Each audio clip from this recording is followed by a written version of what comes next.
নাহমাদুহু ওয়া নুসাল্লি আলা রাসূলিহিল কারীম আম্মা বা'দ। কবর আখিরাতের প্রথম মঞ্জিল। উসমান বিন আফফান রাদিয়াল্লাহু তাআলা আনহু কবরের পাশে এত বেশি কাঁদতেন যে তার দাড়ি ভিজে যেত। তাকে বলা হলো, আপনি জান্নাত জাহান্নামের আলোচনা করলে এত কাঁদেন না, কিন্তু কবরের পাশে আসলেই এত বেশি কাঁদেন কেন? তিনি উত্তর দেন, আমি রাসূল সাল্লাল্লাহু আলাইহি ওয়াসাল্লামকে বলতে শুনেছি, কবর হচ্ছে আখিরাতের প্রথম মঞ্জিল। যে কবরে নাজাত পায় তার জন্য পরবর্তী মঞ্জিলসমূহ সহজ হয়ে যায়, আর যে কবরে নাজাত পায় না তার জন্য পরবর্তী মঞ্জিলসমূহ আরও কঠিন হয়ে যায়। আমি তাকে আরও বলতে শুনেছি, আমি কবরের চেয়ে ভীতিকর কোনো দৃশ্য দেখিনি। প্রিয় ভাই ও বোন, কবর প্রতিনিয়ত ডাকছে আমাদের। প্রতিটি মুহূর্তে আমরা নিজেদের অজান্তেই পায়ে পায়ে এগিয়ে যাচ্ছি কবরের দিকে, কিন্তু অন্ধকার কবরের জন্য আমাদের কি কোনো প্রস্তুতি আছে? সুনানে তিরমিজিতে এসেছে, সাইয়্যিদুনা আবু সাঈদ খুদরি রাদিয়াল্লাহু তাআলা আনহু বলেন, একদিন রাসূল সাল্লাল্লাহু আলাইহি ওয়াসাল্লাম জানাজার নামাজে এসে দেখলেন কিছু লোক হাসাহাসি করছে। তিনি বললেন, হে লোকেরা, তোমরা যদি জীবনের স্বাদ বিনষ্টকারী মৃত্যুকে বেশি মনে করতে তবে তোমরা এইভাবে হাসাহাসি করতে না। তোমরা জীবনের স্বাদ বিনষ্টকারী মৃত্যুকে খুব বেশি স্মরণ করো, কেননা কবর প্রতিদিন দুনিয়াবাসীকে সম্বোধন করে বলতে থাকে, আমি অপরিচিত ঘর, আমি একাকিত্বের ঘর, আমি মাটির ঘর, আমি পোকামাকড়ের ঘর। যখন কোনো মুমিন বান্দাকে দাফন করা হয় তখন কবর তাকে বলে, স্বাগতম তোমাকে। আমার পিঠের উপর যত মানুষ চলাফেরা করে তাদের মধ্যে তুমিই ছিলে আমার সবচেয়ে বেশি প্রিয়। আজ যখন তুমি আমার তত্ত্বাবধানে এসেছো এবং তুমি আমারই হয়ে গেছো, তোমার সঙ্গে আমি কেমন সৌজন্যমূলক আচরণ করি তা অচিরেই তুমি দেখতে পাবে। এরপর দৃষ্টি যতদূর যায় ততদূর পর্যন্ত কবর তার জন্য বিস্তৃত হয়ে যায় এবং জান্নাতের দিকে তার একটি দরজা খুলে দেওয়া হয়।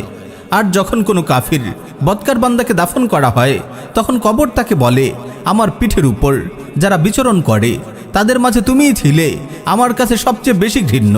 আজ যখন তুমি আমার কবজায় এসেছো, আমার কাছে চলে এসেছো, তোমার সঙ্গে আমি কেমন আচরণ করি তা অচিরেই দেখতে পাবে।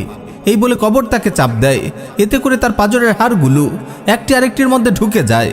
সাইয়্যিদুনা আবু সাঈদ খুদরি রাদিয়াল্লাহু তাআলা আনহু বলেন, এখানে এসে রাসূল সাল্লাল্লাহু আলাইহি ওয়াসাল্লাম তার এক হাতের আঙ্গুল আরেক হাতের আঙ্গুলে ঢুকিয়ে দেখালেন। এরপর বললেন, তার জন্য ৭০টি বিরাট বিরাট সাপ নিযুক্ত করে দেওয়া হয়। এর একটিও যদি দুনিয়ায় নিঃশ্বাস ফেলে তবে দুনিয়া যতদিন বাকি থাকবে ততদিন পর্যন্ত আর তাতে কিছুই উৎপন্ন হবে না। কিয়ামতের দিন পর্যন্ত এই সাপগুলো তাকে দংশন করতে থাকবে। প্রিয় ভাই ও বোন, একটু খেয়াল করে দেখুন না, আমাদের চারপাশের কত মানুষ আমাদের চোখের সামনেই হারিয়ে গেছে। তারা বিরাট বিরাট বাড়ি নির্মাণ করেছিল, অঢেল সম্পদ সঞ্চয় করেছিল, ফুল ফলে ভরা বাগান করেছিল। এসব নিয়ে তারা প্রবঞ্চনার শিকার হয়েছিল। টাকা ও ক্ষমতার জোরে তারা কাউকেই পরোয়া করেনি। কিন্তু আজ তারা কোথায়? তারা আজ অন্ধকার মাটির গর্তে পোকামাকড়ের খাদ্য। আমাদের সালাফগণ সবসময় কবরের কথা ভাবতেন, কারণ কবরের স্মরণ আমাদেরকে আখিরাতের কথা মনে করিয়ে দেয়, আল্লাহর সামনে দাঁড়ানোর কথা স্মরণ করিয়ে দেয়। সুফিয়ান সাওরি রাহিমাহুল্লাহ বলেন, যে ব্যক্তি অধিক হারে কবরের কথা স্মরণ করে কবর তার জন্য জান্নাতের বাগান হবে, আর যে কবরের স্মরণ থেকে উদাসীন থাকে কবর তার জন্য জাহান্নামের গর্ত হবে। প্রিয় ভাই ও বোন, যে ব্যক্তি কবরের কথা স্মরণ করে, চোখের সামনে হারিয়ে যাওয়া মানুষদের নিয়ে ভাবে এবং নিজের আসন্ন পরিণতি নিয়ে চিন্তা করে, তার আমল করার তৌফিক লাভ হয়।